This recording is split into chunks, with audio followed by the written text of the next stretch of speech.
business? Get that head start and vamp up with the Regional News Group Luzon. Advertise now and reach your target market. Achieve success and call us at 074-637-3947 or through our mobile number at 0960-289-2454. Send us a message at rngluzon@gmail.com. Seize the opportunity with the Regional News Group Luzon.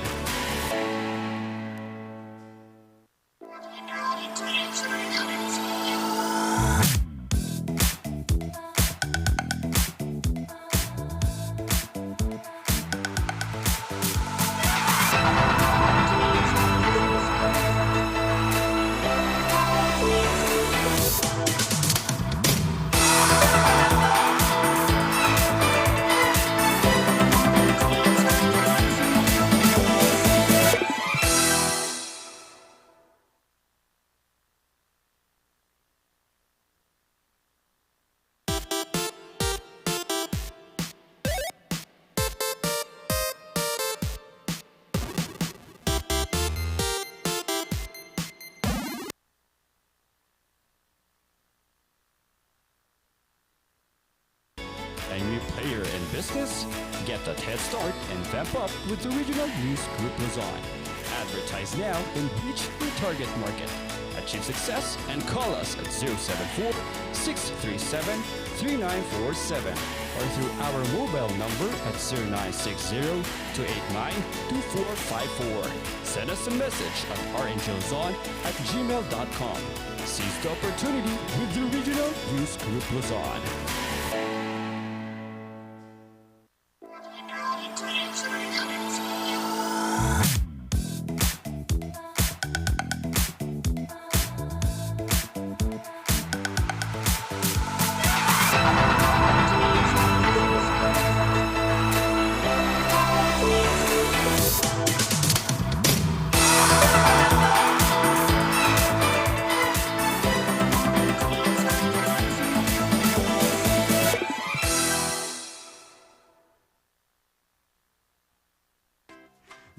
Good morning sa ating umaga. Good morning mga kabalitaktakan. At ayan, gising-gising.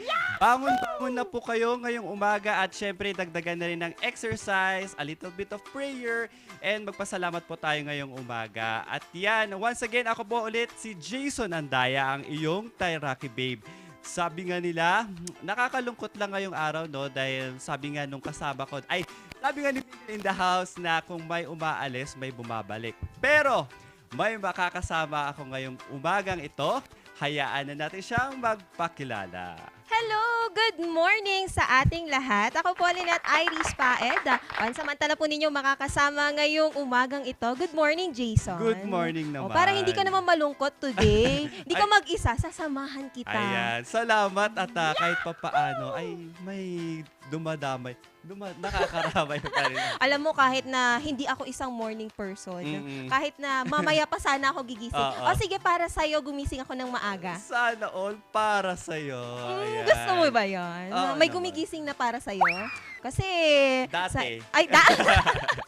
So ngayon wala na. Ako na lang, pansamantala din. Pwede naman. Pansamantala ninyong makakasama at pansamantalang inyo pong makakachikahan ngayon pong umagang ito. Para sa mga nais din po manood, araw-araw, tuwing weekdays, Monday to Fridays ng Morning Balitaktakan, tayo po ay mapapanood ninyo sa Channel 44 GNN. At hindi lang po yon, you can also watch us sa aming social media accounts. We have our Facebook. You can type there Regional News Group RNG Luzon. And we have also our YouTube channel. At hindi lang po yun, meron na din po kami sa Twitter, Instagram, at sa TikTok. Ayan. Malamig ang umaga kanina, no, partner, dahil kahit malamig ay nakikita ko pa rin, nasisilip ko pa rin si Haring Araw. Alam mo, itong mga mornings talaga sa Baguio City, bilang taga-baba, malamig palagi. Walang pinipiling araw, mapangayon man yan, kahapon o bukas, feeling ko malamig. Kahit nga hindi nga umaga eh. Oo. Gabi malamig din para sa akin. Lahat anytime malamig Oo, talaga. parang ito ata talaga yung cuddle weather. Cuddle weather. Diba? Hindi ko kailangan ng mga ulan-ulan. Oo. Hindi ko kailangan namang ambon-ambon, mga Totoo fog. yan. Kailangan ko lang ng lamig ng Baguio City. Lamig ng Baguio City. Speaking of lamig po ng Baguio City, pag-usapan naman po natin ang panahon, kung ano po ba ang weather update natin ngayon.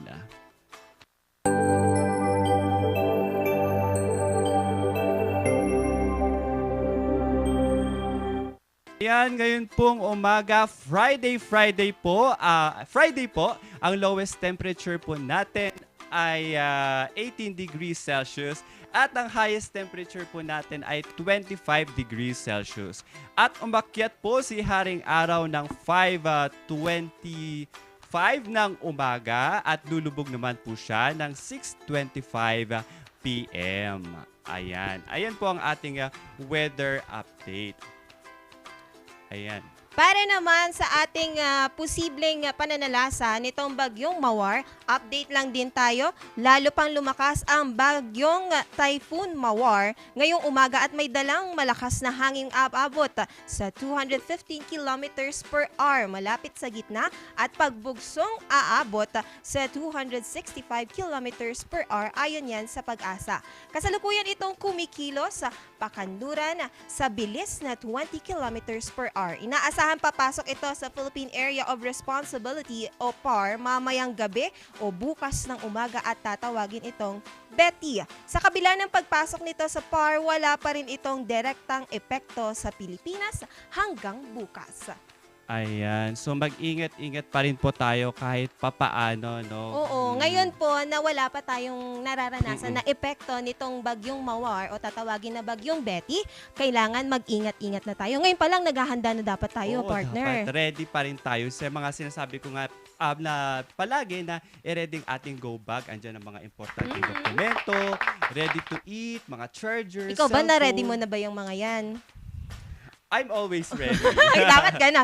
Isa akong Boy Scout. Sabi Ayan, Boy Scout, syempre naman. Naka-ready palagi. Ready Kasi to ready. alam mo, partner, kapag hindi tayo naging ready, Oo. posible na ikaw yung mga isa sa mga dadalhin sa evacuation center. Oo, Diba? pero dapat kaya isipin natin ang ating sarili, pamilya, kaibigan, lahat dapat maging ready tayo. Kinakailangan din na bukod sa maging ready ka, dapat yung sarili mo din i-ready mo, hindi lang yung mga gamit.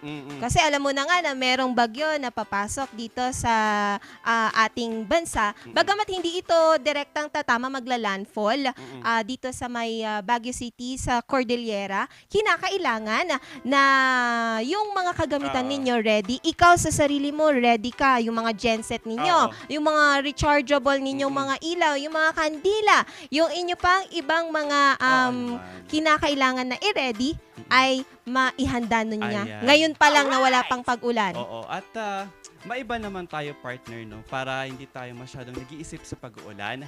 Dahil alam nyo po ba na ang Baguio Water District, po, at ang pagsama din po ng Partners for Indigenous Knowledge Philippines ay nakatanim po sila ng 30 pine tree seedlings. Ayan. At kasama na rin po ang the Eco Walk program kung saan kilala po ito na environmental education initiative na pinapatakbo po ng city government and the local media.